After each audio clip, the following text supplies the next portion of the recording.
മൂല്യാധിഷ്ഠിത രാഷ്ട്രീയത്തിൻ്റെയും രാജ്യാവാത്ത പോരാട്ടങ്ങളുടെയും മറുവാക്ക്.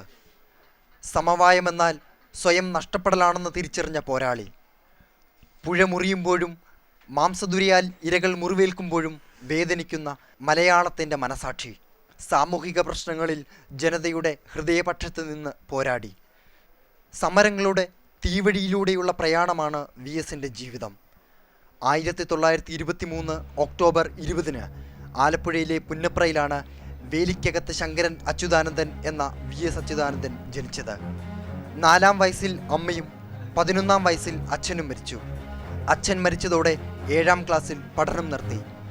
1940 Aspinwall കമ്പനിയിലെ തൊഴിലാളിയായി.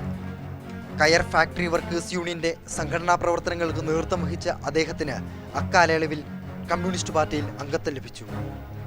കോഴിക്കോട് നടന്ന communist പാർട്ടിയുടെ 1-ാം സംസ്ഥാന സമ്മേളനത്തിൽ ആലപ്പുഴയിൽ നിന്നുള്ള പ്രതിനിധിയായിരുന്നു.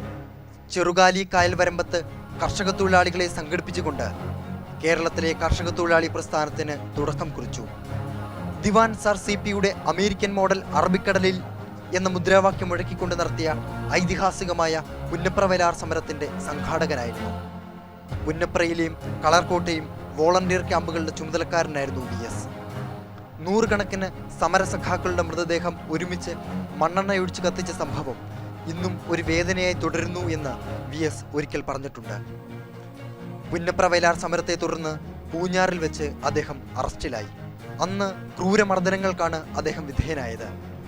എത്ര മർദ്ദിച്ചിട്ടും പാർട്ടി രഹസ്യങ്ങൾ പറയാതിരുന്നപ്പോൾ പോലീസ് തോക്കിന്റെ ബയണറ്റ് കൊണ്ട് വി എസിന്റെ കാൽപാദം കുത്തിക്കേറി. മർദ്ദനങ്ങൾക്കൊടുവിൽ വി എസ് മരിച്ചെന്ന് കരുതി പോലീസ് അദ്ദേഹത്തെ കാട്ടിൽ കൊണ്ടുപോയി കളയാൻ തീരുമാനിച്ചു. കാട്ടിലേക്ക് ജീപ്പിൽ പോകുമ്പോഴാണ് ചെറുതായി ശ്വാസമെടുക്കുന്നുണ്ടെന്ന് സഹതടവുകാർ കണ്ടെത്തിയത്. 9 മാസത്തെ ചികിത്സയ്ക്ക് ശേഷമാണ് കാലിലെ പരിക്ക് ഭേദമായത്. പിന്നീട് നിരവധി തവണ അദ്ദേഹം ജയിൽവാസം അനുഭവിച്ചു.